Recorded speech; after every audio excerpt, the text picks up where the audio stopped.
Welcome to Let's Face the Facts, the rewatch podcast for the classic sitcom, The Facts of Life. Join us each week as we synopsize, analyze, criticize, and ultimately idolize the show. And now, here's your host of Let's Face the Facts, the wonderful David Almeida. Okay, final Betwixtisode before we get going with season 8. And I think this is probably the most amazing reason possible that we could delay our season 8 premiere another week. Hi, Matthew. Hi, David. It is very late. We're too old for this shit. What? You always say it's too early when it's 2:00 in the afternoon. And now it is 9:38. The Facts of Life and Diff'rent Strokes Live, just broadcast, ended at 9:30. It is 8 minutes after the end credits have rolled. You consider this, did you get an early bird special for dinner? I already feel old enough from having watched what I just watched. Yes. But anyhow, because we love you, our tens of listeners, we adore you so much. We are recording this now, and I am hellbent that we're going to record, and I'm going to edit this, slap it together, and get it posted before I go to bed tonight. And you're going to be hearing this tomorrow morning. It's kind of amazing, fast feedback loop. So it happened. We just watched on live network television an episode of The Facts of Life and an episode of Diff'rent Strokes. How fucking surreal was that? Surreal. That's a word for it, isn't it? Surreal.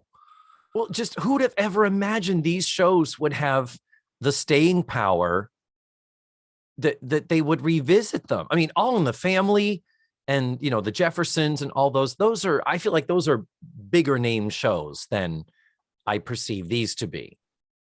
Do you not agree? No, I mean, no, I don't think so at all. I think Diff'rent Strokes and Facts of Life are pretty much still in people's vernacular. Yeah. Well, Diff'rent Strokes you can still watch on fucking Prime Video. All of those shows are available. Whether they want to sit down and listen to a line-by-line breakdown of every episode every week, 40 years later on a podcast is completely different. Yeah. But and clearly the answer to that is no.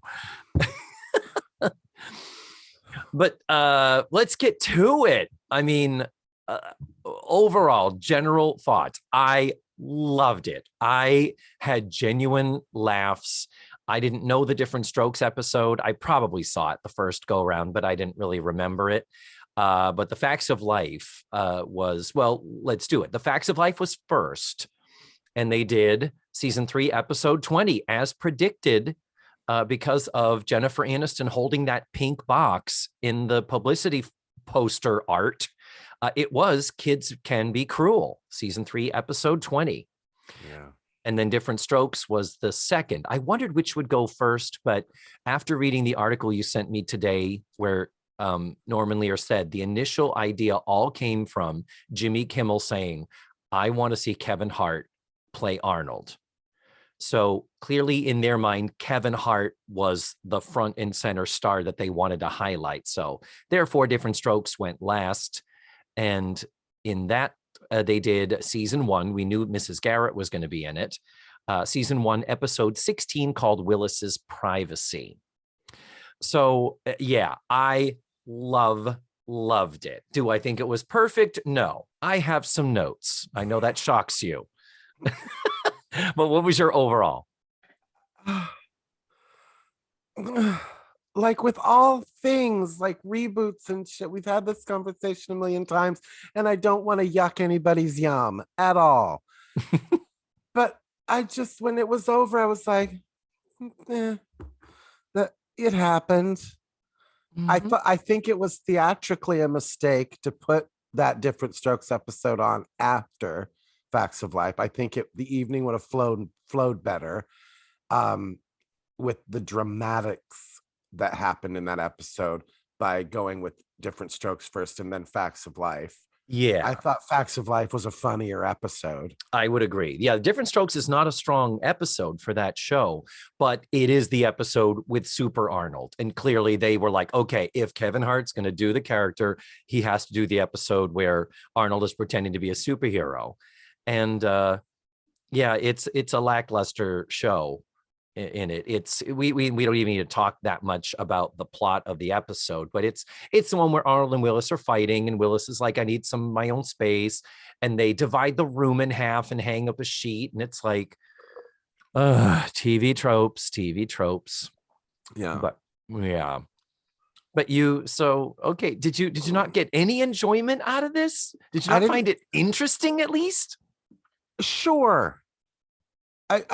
I know, and I'm so upset with myself that I don't feel one way or the other about it. I wanted to, I did, and I just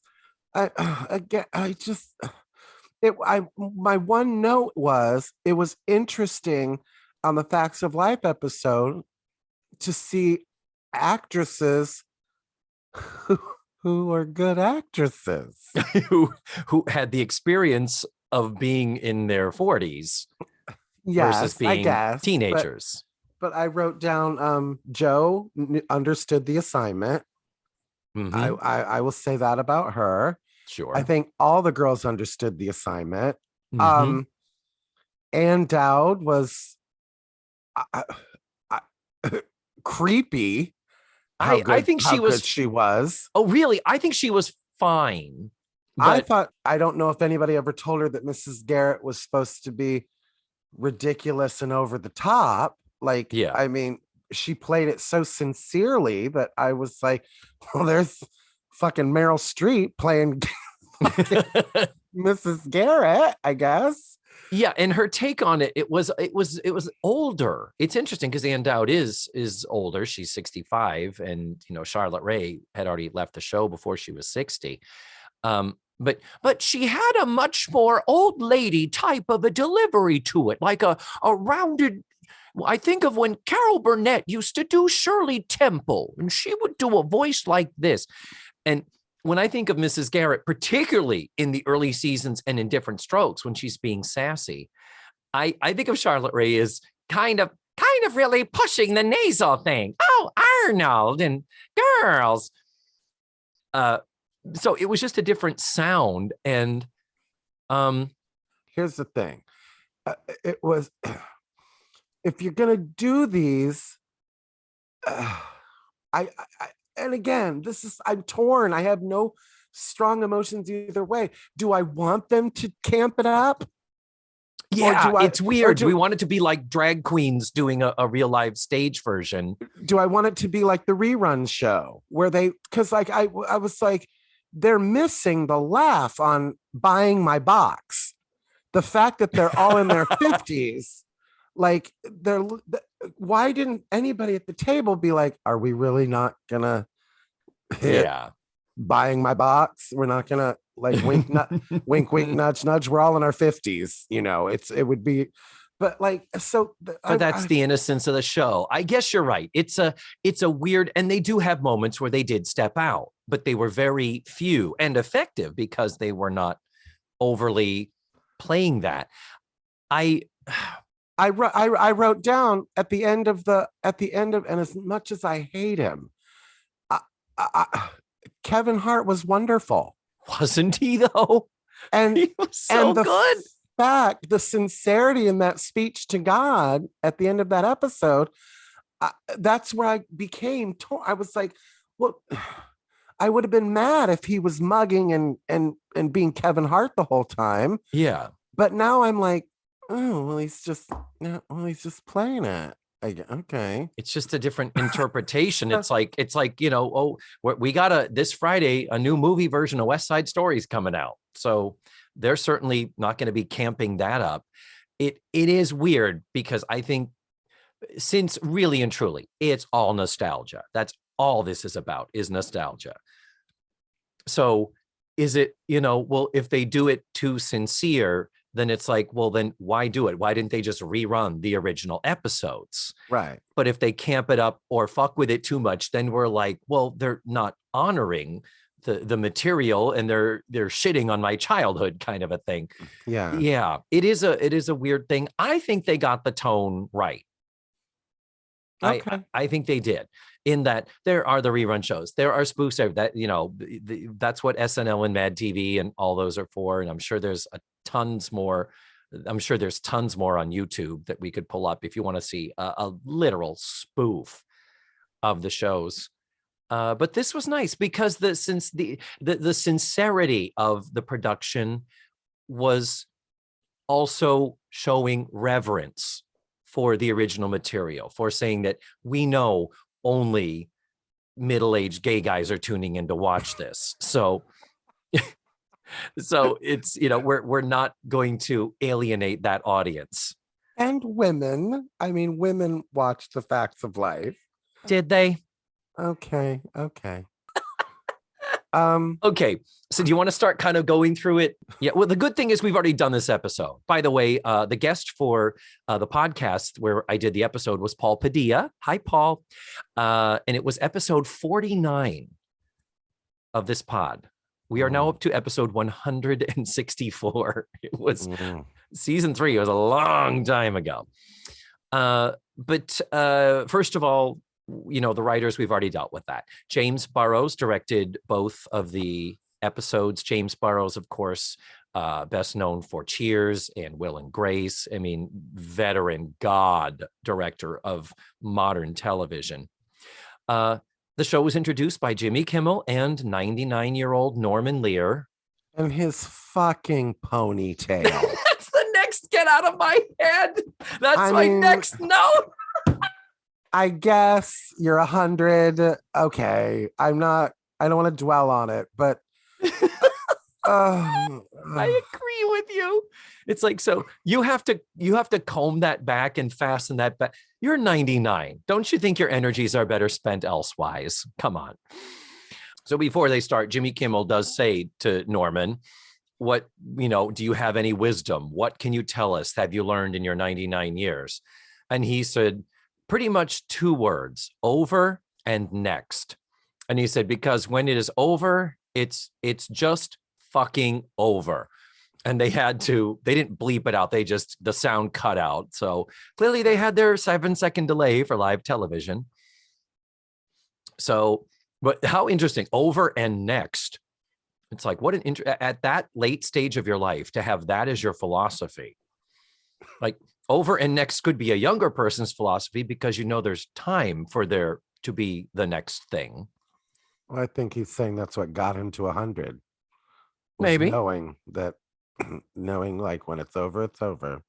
Not dwelling and trying to live through shit that, I know. I think it's good advice. I do. So Jimmy Kimmel does ask us to suspend our disbelief. And he says, these were shows where there were kids acting. Well, these are people in their 40s and 50s, and some of them have beards. So, basically that was a nice way for him to kind of make sure we all are clear on the concept. And Facts of Life is first. And what were we given at the beginning of the Facts of Life, Matthew? Oh my God, Lisa Welch looking like it's 1983. She looks better than Jennifer fucking Aniston. Holy shit, she looks, and she's dressed in her Eastland vest and skirt, and she sang the theme song. She's a singer. It was perfect to have her sing the theme song. Oh my God. I loved having her there. I love that they used her for that. And then in walks Mindy Cohn and Kim Fields. Come in and join her. They don't sing. They just stand with her in the kitchen. And the thing that they have done in the past that they do here in both this and Diff'rent Strokes. Diff'rent Strokes theme sung by 2 of the guys from Boys to Men, including Sean Stockman. And I can't remember the name of the other guy. But the thing they do, which is fun, is they have backup singers show up on the set and they sing the theme song from the set as they move about the set. It's kind of like this is putting the audience in the place of the show. This is exploring the lay of the land and reminding us, oh yeah, that's right, we have the cafeteria. And then she walks through the kitchen door and in the kitchen. And then that's where Mindy and Kim came in and joined Lisa while she was finishing the theme song. Oh my God. That made me happy at the core of my soul. It was a great. I was delighted when the lights went up and they were staying in front of a machine that said pastries. Yes, I knew, and then when they explored the set, it did make me happy and did make warm my heart because they did a very good job they of did. of creating a modified set. Yeah, they took the parlor and bent it so that it became it was like side view. Yeah. And it was fine. I mean, where the coffee, the coffee urns was wrong and stuff, but yeah, it was perfect enough. It was. It really was. Were you surprised that there was no Nancy McKeon? I knew she was the holdout. We knew that they wanted the four originals. We know they did. And and I'm not sure that they necessarily did, but the fact is that it's like, girl, they weren't asking you to be Joe Polnicek. You could have walked on that set and just waved and said nothing and cashed the check. What is the aversion? I don't get it. I do not get it. Yeah, of course, if you don't want to play the role again. These girls, Lisa Whelchel wearing the uniform, we know she has totally embraced her Blair Warner-ness. But the other two, Kim and Mindy were in street clothes. They weren't wearing no Eastland uniforms. And all she had to do is, it's too bad. Very, very too bad. But I'm glad that they didn't get those three and recast Joe, because I don't want to spend the rest of my life with the Brady Bunch Variety Hour fake Joe. Oh, no. Even Catherine Hahn, who was, I think, amazing. Loved her.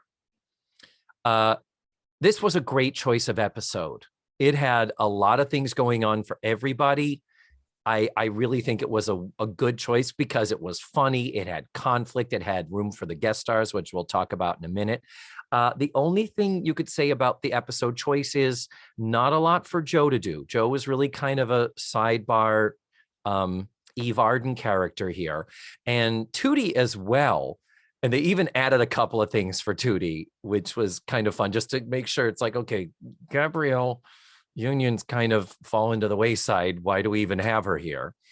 Gabrielle Union, who had the penis bowl haircut and had the braces. They put braces on her.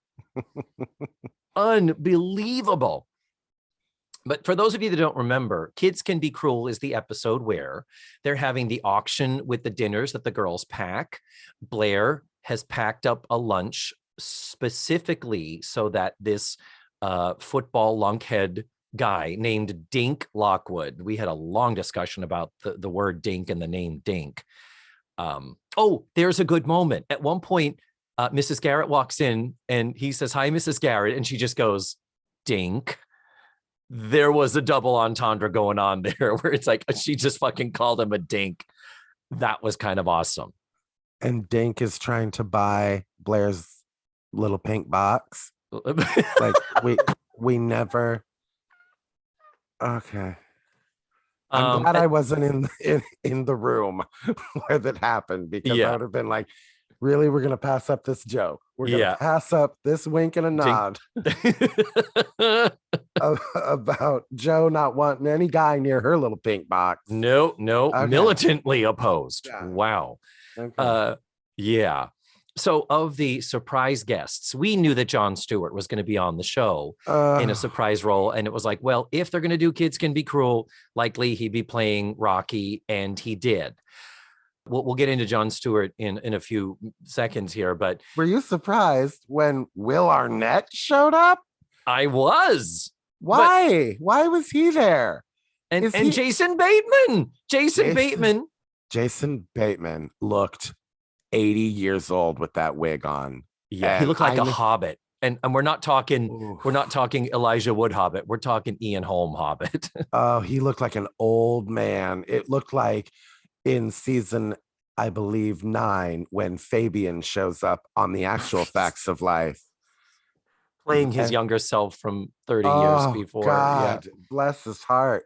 Yeah. But how lovely. Those two it's not like Will Arnett was like an 80s TV star. But Jason Bateman was, and they played Yeah. brothers on. Whatever. It was. I didn't. I wasn't mad at it. I wasn't mad at Jason. I was mad at the wigs. The wigs. They could have done something to help them, but yeah, you put a young wig on a middle-aged man, and Jason Bateman's my age. I think he might even be a year or two younger, and he looks like a leather handbag. It's No, that's why you never try on a wig as a man. Like, no, if you're gonna do a drag wig, you do not try that shit on without a face on. Yes. Yeah. And make no mistake, this is not Disney. Jason Bateman could get it. Oh, no, that's the thing. And that's what was so weird about the look was that like Jason Bateman you don't look at him. He's like fucking Paul Rudd. He hasn't aged. And then you see him with that wig on and you're like, oh, Jason Bateman. Yeah. That was my first of the night. Yeah, so those were the surprise guests, and they serviceably played their roles. Jon Stewart really turned hard into that geek skid, really bad. But part of it's because how different a time we live in, how our woke culture is affecting our art. They took away that they call him Rocky because of having a crater face, because of having acne. That's what that was about. Yeah. And they say they call him Rocky because of the headgear. Yeah. And he wore headgear the entire time, to the point that it was inhibiting his speech. And you couldn't, it was like, oh, you couldn't have taken that off. And you've ruined it by giving Jon Stewart a prop. Yeah. Now we've got to watch him. I'm sorry. I do love Jon Stewart. We align politically. I think he's brilliant. Agreed. He's not a fucking actor. I'm sorry. There was a time he was a little bit, but he's out of practice. No, fuck that. He's a stand-up comedian, and I know that is a different level that's a different style of acting than acting. Yeah. So I'm not taking anything away from his talent, but he's not an actor. It's like Dolly Parton. She's not an actress. Yeah. Just be Dolly. We like you as Dolly. True. We like you as Jon Stewart. And when he walked in and he started playing it almost like the guy was mentally challenged, and I can't. I was like, it's almost like a show saying you just speak like this and stuff. And the minute he got a laugh with that, I was like, here we go. Yeah. And that's going to be the sole purpose of his being on screen now. So. And the wig was doing him no favors, because they gave him a very dark wig, and he has a beard now. It's very gray. And like Jason Bateman, he has aged. I forget if I told you this on his new show that's on Apple TV Plus. It's called The Problem with Jon Stewart. And the first episode, first thing he says to the audience, and looking at the camera, he says, before we begin with our first story, there is an important matter we do need to address, kind of the elephant in the room. This is what I look like now. That's what he said. And he just kind of shrugged and said, I know, if I had my druthers, but this is what I have to work with. This is it. So even he is fully aware that he looks a lot older than he did even just a decade ago. Well, I'm sure he does, but that wig again. And the gray beard, the gray in the beard, and like a dark brown wig, like in a bowl cut. Yeah. And when he walked out, I thought, oh my God, it's Bob Denver. Oh, Jesus Christ. No. He looked that old and doddering. But whatever. I mean, he's Jon Stewart. I would have thought it would have been a much bigger coup if it had been David Schwimmer. I agree. I think that would have been a much nicer thing to do. So, but I don't understand why it was such a coup that they got Jon Stewart, that they felt like announcing that. Yeah, that is weird. It's, again, speaking of who was never a sitcom actor in the 80s, didn't even hit the scene till the 90s. And that was very weird. To make a special announcement about it. Like, I feel like a special announcement would have been, Snoop Dogg is going to be in this. So let us sit there and go, how the fuck are they going to get Snoop Dogg into one of these episodes? And he was awesome. Yeah, I fucking love. Really good. I love Snoop Dogg. Yeah. So how about we go through all the actresses, give a review of all of their performances. Okay. I think what I loved about this was all of the performances worked. If I had never seen a Facts of Life episode, if I'd never seen any of the girls and their original interpretations, if I was watching this cold, to me, it all was working in harmony. The relationships were there.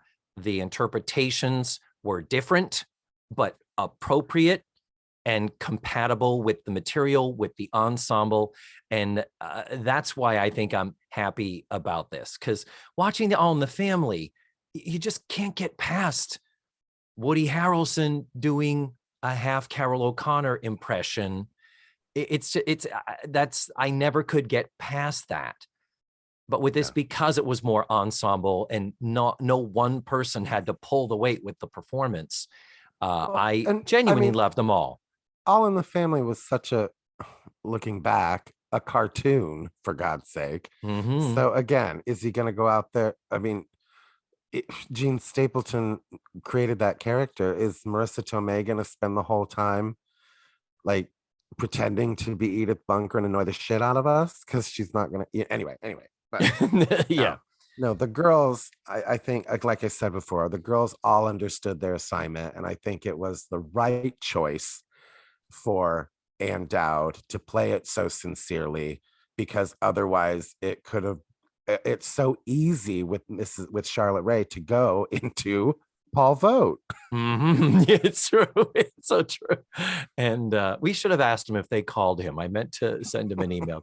Did they even call you? Did you even get an offer to read? They have it narrowed down between me and Ann Dowd. But the thing is, I loved how, remember we joked about how in the pilot of Diff'rent Strokes, how Philip Drummond, that Conrad Bain walks in and stops. Yes. Holding for the applause, which had to be dubbed in. They were so smart. They blocked this and directed it such that every single one of them had an entrance line. You know, Blair was upstage fucking with the glasses before Jennifer Aniston got to turn around and reveal herself. So everybody got like an entrance line, even though they were already there. Yeah. And the cheers. And I was cheering right alongside them. I was right there going, yeah. Probably the one who strayed the most from the original interpretation is Jennifer Aniston, who played it very Rachel. I mean, you realize, you know, the limitations of, she's not a character actress per se. And yet I think it worked. There was nothing wrong and nothing that didn't click with the others in her doing a Rachel-esque Blair versus trying to do an impression of Lisa Whelchel. What was Joe eating? Turkey jerky. Remember, that's the very first line about what did you put in your thing? I just think two things and some turkey jerky. So yeah, Catherine Hahn leaned heavily on that turkey jerky for all of her line deliveries. It was, like I said, it was sadly a little bit of a thankless episode. The only thing I could have wanted more of is Blair and Joe interplay, because Jennifer Aniston and Catherine Hahn, I'm sure, would have crushed it. But like I said, I can't say, well, why didn't they do XYZ episode? Really, this one worked. Yeah. And yeah. So here's a Gabrielle Union moment when they're in the kitchen and Mrs. Garrett calls out Natalie for being so shitty to Carl in the name of retaliating against Blair. The line for Natalie is, okay, I admit it went a little far. And they added a line for Tootie where she went, a little far? Girl. Yeah. Gabrielle Union was a sassy Tootie. Yeah. And with that gravelly voice of hers, I was there for it. I loved that. Did we get to finish talking about the changes to the script? The way they changed the character from being ugly to being a metal headgear. Yeah. No, I have nothing more to say about that. All right. Do you want to say something else about No, I mean, it's just, again, I found myself sitting here going, woke culture. We can't call somebody ugly now. Yeah. Or it's the idea of, you know, I'm not bald, I'm follically challenged. Well, I'm complexionally challenged. Yeah. Because I have zits. But okay, I just want to say for the record, number one, Jon Stewart does not have great skin. they wouldn't have had to put on the kid in the original episode. They put, some latex on him to give him the bad skin.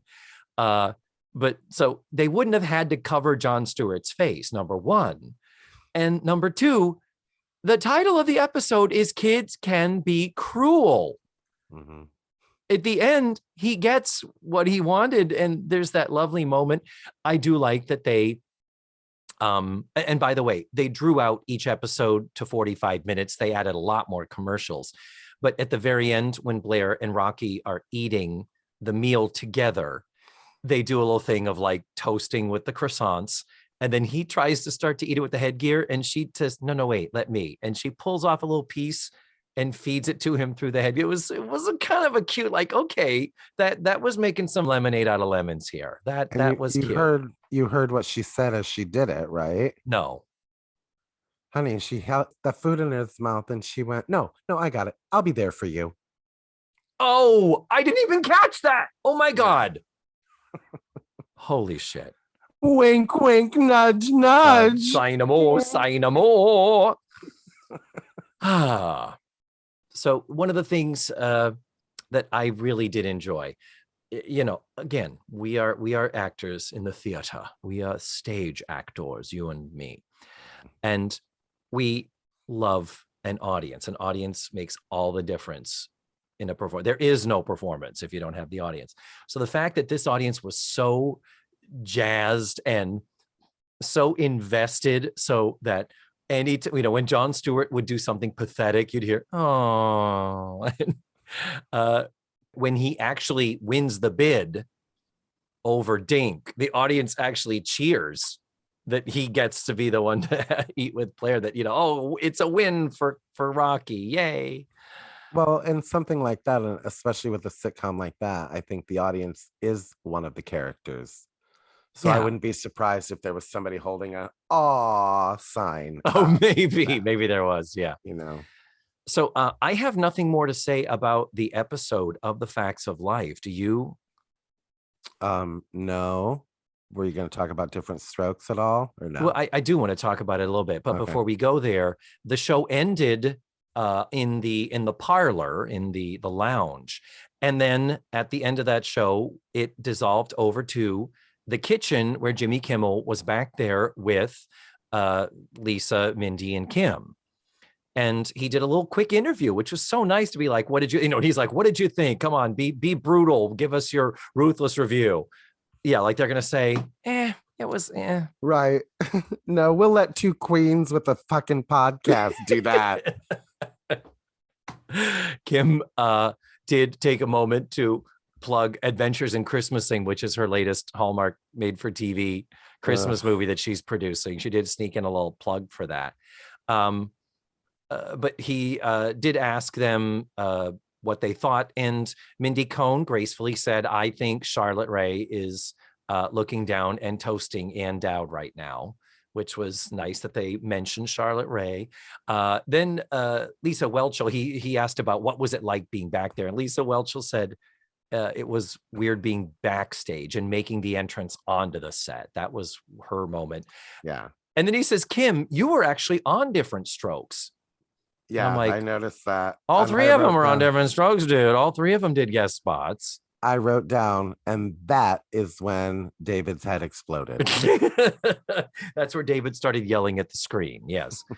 But she does say, I love that they put the braces on Gabrielle, and I'm glad for her that they didn't put the roller skates on her. And yeah, it was lovely. So yeah. And then you want to talk quickly about Diff'rent Strokes? I just really enjoyed Kevin Hart more than I thought I was going to. Yeah, me too. Like, you get why that was sort of their what they considered the centerpiece of the evening. And I thought it was going to be 30 minutes of him mugging and losing focus, you know what I mean? Like, yeah, cracking, I'm trying to hide myself from cracking up when everybody sees I'm cracking up, and it's going to make it funnier than if I really were cracking up. So, like, yeah, I was afraid it was going to be that, but yeah, there was one point they did break. It was, it was Jason Bateman and Will Arnett. Yeah, They were fucking around, actually. And it looked so forced, like I don't know. I don't really believe that it happened. It looked forced to me, like interesting. Like this is the audience is expecting at least one in here, you know, and so I don't know, but I've just figured like Will Arnett was like, he's such an egomaniac. He was like, I'm gonna be the one to lose it because that's what's gonna get retweeted tomorrow. That clip of me losing it is gonna get retweeted tomorrow. You think Will Arnett's an egomaniac? A little bit. Do you have anybody in Hollywood that's an egomaniac? Oh, okay. I thought you meant you had some reason to believe. Have you ever talked to somebody who's like actually got a career in television or movies? I've known a drag queen or two who have really big egos. I hate those people. They can be quite a handful, let me tell you. Yeah. But let's talk about Diff'rent Strokes, why don't we? Some moments that I loved. Number one, in the episode, Willis has a friend named Vernon, and they cast Snoop Dogg, 50-year-old Snoop Dogg. He's younger than I am. He looks like he's 107. He looks older than Norman Lear. I love Snoop Dogg so much. Too. He's so fucking talented.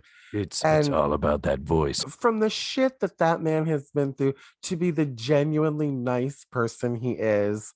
Like, he radiates like, hey, whatever. And I love it. I love it. And I know it's the weed, but come on. Of course, yeah. I think that the chemistry between Kevin Hart and Damon Wayans was magnificent. They were great. They were working in harmony. One great moment that Damon Wayans has when he gets mad and he runs up the stairs from the living room. He did this sort of childlike waddle run, and the audience caught it and laughed. It was the camera cut away a little bit quicker than I think they should have, but he had that moment. And the three moments of Kevin Hart where I just he won my heart. Number one, that he let John Lithgow pick him up and carry him from the kitchen into the living room. The fact that 79-year-old John Lithgow lifted him. I mean, and casting an actor so tall, very smart, that he towered over him. And then later in that same scene, they have to have a heart-to-heart moment, and totally game. He sits down and Kevin Hart parks himself on John Lithgow's lap and just leans down on him, and your heart just melts. He's so fucking precious here. And it would have been ruined had he not played it so sincerely. Exactly. And lastly, at the end, Arnold and Willis fight. And at the end, Willis comes back and Willis goes to bed in his bed, and Arnold is up in the top bunk. And the moment is, good night, Arnold. Good night, Willis. We've made up. And then already a touching moment from I did pull up the original episode. I'm that much of a nerd. I found it on the thing and I did watch a couple minutes of it.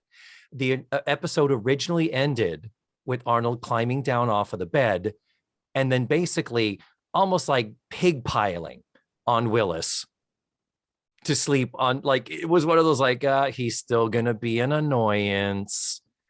That's kind of what the joke was. Well, in this, Kevin Hart does the most brilliant physical bit of climbing down from the bunk as a child with no sense of coordination or balance, as though it is a 40-foot drop, and just so fucking adorable and masterful physical work.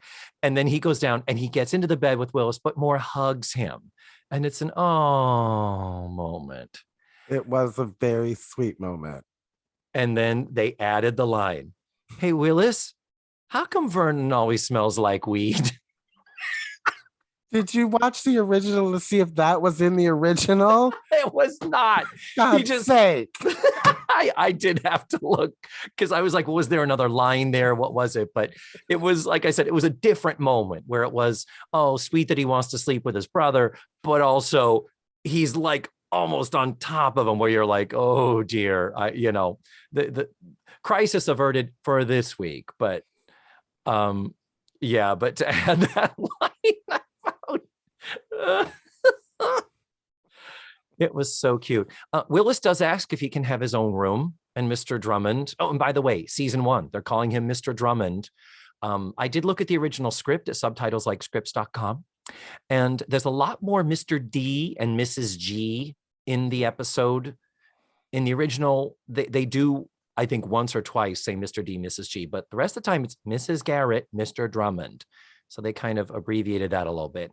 But he says he wants his own room, and Mr. Drummond says, well, we don't have any other bedrooms in this apartment. And what did David think, Matthew? David thought, oh, but you do. Where's Kimberly? Well, not where's Kimberly.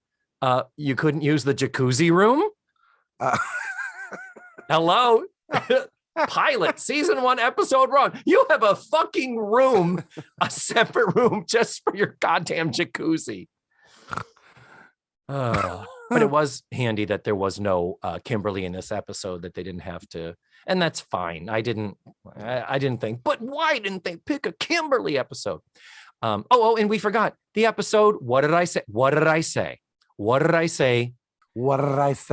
Todd Bridges would somehow likely be involved. They let him introduce the episode. They let him state the names of, the dearly departed, listing off Conrad Bain, Charlotte Ray, Dana Plato, Gary Coleman.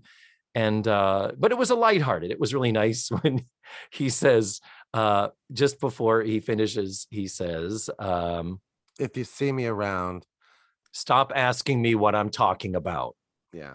Yeah, that was cute. It's been 43 years. He says, I don't remember, which was cute. And they did a line too when Willis is complaining to the dad about, where he's always in my stuff. He's in the way. And he says, I'm 13. I think the line is, I'm 13 and he's only 8. But in the script, Damon Wayans says, I'm 13. And even though he looks 45, he's just 8. And I guess I appreciated that those winks were there, but they were few and far between. They didn't use it as a crutch. They didn't go crazy with it. Yeah. That is all I've got. David, what? We cannot let this hour and a half of live television nostalgia go by without talking about, and this is, I believe, what's going to be the headline tomorrow, David. I believe this. Well, it was fine. The shows were fine. The commercials were better than the live production, David. Oh my God. Oh my God. You are so right. The first one being The Bachelor, set to Three's Company theme song. And I thought, oh, bitch, I'm on board. Okay. This is cute if they're going to do that, which they continued to do for the rest of the night. Yeah, they had promote ABC shows that looked like they were filmed in 1983. Yeah, and complete editing. With Ernie Anderson, the guy that used to do the Love Boat. They used him to do the voiceover because he was the guy that always did it back then. Oh my God. Oscar Mayer Wiener commercial. Okay, this whole series of commercials that featured Alfonso Ribeiro and or Jennifer Beals, where they were for a completely different product, but they were done in a square format. They cut off the sides of the screen. They made it look like a shitty VHS, 16 millimeter print, the way you'd look like at an old fucking Bounty paper towel commercial with Rosie. But the first panning across his legs in jeans and him whistling the Oscar Mayer Wiener theme. You don't even know who it is. And I'm sitting here going, I turned to Steve and I was like, you see what they're doing? You know what they're doing? I'm like, this is Brooke Shields and the Calvin Klein jean ads. This is how they used to, she was whistling something and it would pass. And it ends up, it's Carlton from Fresh Prince, man. And the way they took 2 different commercials and made them one seamlessly, and that's what the rest of them were. Were 2 different commercials put together about one product. Yeah, Bob Vila showing up like a home repair fix-it show, and he says, today we're fixing this hole in this wall. Let's talk to the homeowner. So how did this happen? And you see it's a gigantic chunk of the wall missing, and as it pulls out, the gigantic Kool-Aid pitcher is standing there. And so clearly he had crashed through the wall. And oh, David, my favorite one, and I hope it was yours too, and I can't fucking believe it, was for Jack in the Box, the shoulder patties commercial. Killed me. I hope they post them on YouTube. I'll look for them. I hope these do, because and the whole time Steve is like, who is that? Who is that? I'm like, that's Jennifer fucking Beals, looking amazing. Wearing shoulder patties. Shoulder patties.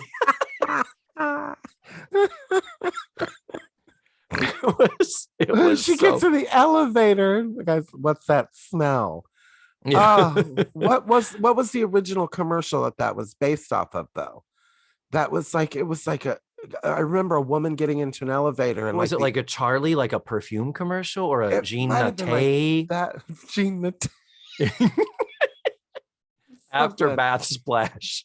Oh God. You know, it feels great after a bath, splashing gallons of alcohol onto my body. Right after you shaved your legs, you know it's fun. Put some rubbing alcohol on it. Mm. Oh God. Oh yeah. I had a fantastic time with this tonight. My review is I give this 2 very enthusiastic thumbs up. Believe me, we were skeptical. We were like, what the fuck are they doing? Why do these at all? And then why do it with an age inappropriate cast? And yet it all came together. And I'm sitting here going, this show that I have been talking about for 3 years to, tens of listeners. And I think this is still a show that they think is worthy of revisiting on a national platform like this. There's still, I'm not sure it's still relevant, but it's still in our cultural zeitgeist. In some way, one of the dimensions of my happy is just that I feel, in some tiny way, I feel seen. Well, they're not doing a live version of Manimal, for God's sake. So, all right, Sweet Pea, we ready to wrap this shit up, and I can get editing and get this baby dropped? Yes, for God's sake. Please. Yeah. And just to remind you, next week, season 8, episode 1, first of 2 parts, we finally are done with the Betwixtisodes. We are back in the shows, and we were able to snag our special guest, and we're not going to tell you. You're still going to have to wait another week to see who it is. The Tutti Fruities know who it is. We did let that cat out of the bag on the Patreon. But anyway, all I can say is we are super, super excited and super stoked for you to hear some of the stuff we've got in store for season 8. We had to do something. Yes, we did. All right, Matthew Love. Well, it's past your bedtime. It's 10:40. We've been talking for an hour now. My computer turned on this late and didn't go to a porn page, and it almost shut down. No, because it thought, this isn't Matthew turning me on at 10 p.m. Well, good night, my darling. Good night and good morning, dear listeners. And we will be back with you next week. Mwah. Mwah. And remember, the facts of life are all about you.